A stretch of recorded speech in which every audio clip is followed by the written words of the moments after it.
afternoon, distinguished guests, colleagues, and friends from around the world.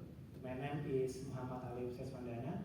I'm part of Disaster Health Management Division at the Center for Health Policy and Management at University Gadjah Mada. So here I want to present the abstract about enhancing hospital preparedness for megatrust earthquake, a review of CSPM's training on hospital disaster plans.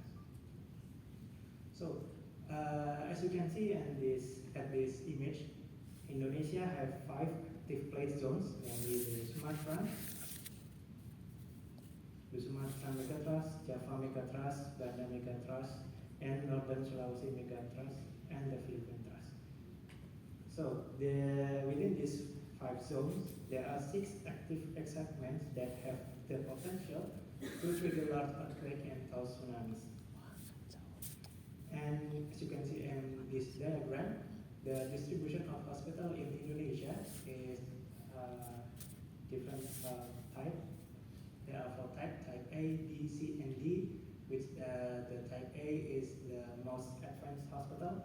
So hospitals with no prior disaster experience have not made the hospital disaster plan a priority. Based on the Central of Health Policy and Management experience, hospitals tend to develop the HDP solely to fulfill accreditation requirements.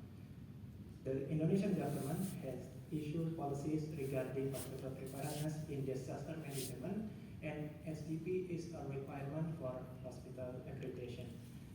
So the policies, there are Law of Republic Indonesia number 17 of 2023 concerning health, the Regulation of Minister of Health number 75 of 2019 concerning health crisis management, and the Decree of Minister of Health of Republic Indonesia number 1128 of 2022 concerning hospital accreditation standard.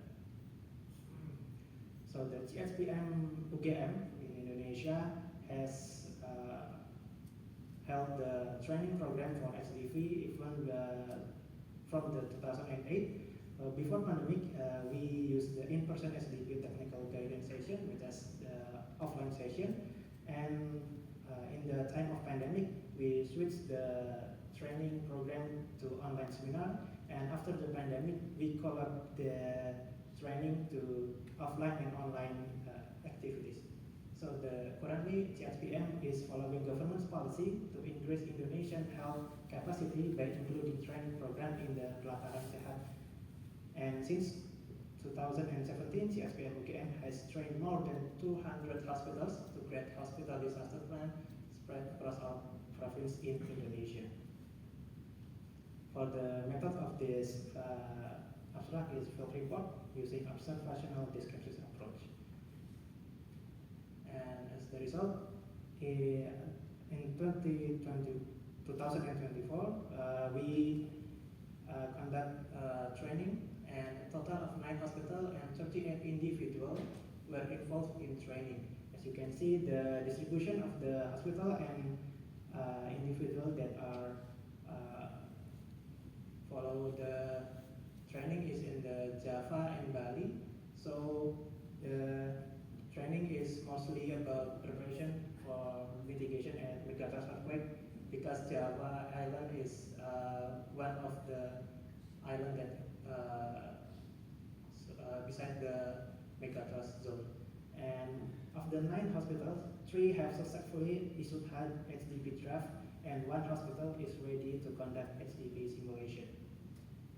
And the results, the important components in HDP to be operational is 1, national hospital accreditation standards and facility and safety management, organizational structure and duties, risk analysis and scenario development, capacity mapping, disaster facility, which is room, equipment, and communication system. 6 is standard operating procedure.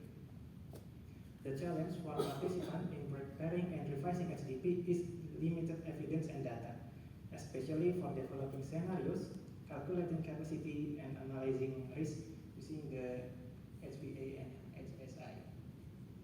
So for the conclusion, the updates to HDP should prioritize enhancing hospital preparedness for effective disaster response rather than merely meeting institution accreditation standards. And an operational SDP is a document that can be guideline for hospital in dealing with disaster that regulate the coordination system, resource allocation, and SOP. CHPM UGM as an academic institution and expert team can bridge policies and standards related to HDP in Indonesia with their implementation in hospitals, ensuring that the resulting HDP documents are aligned with existing policies and are operationally applicable when needed. Thank you. That's all my presentation.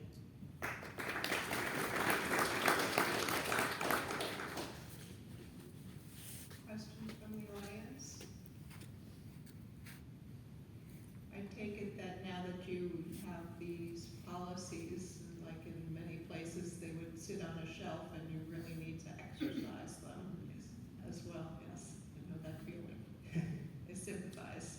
Do the hospitals all have a memorandum of understanding with one another? So if there was, God forbid, another tsunami that would wipe one area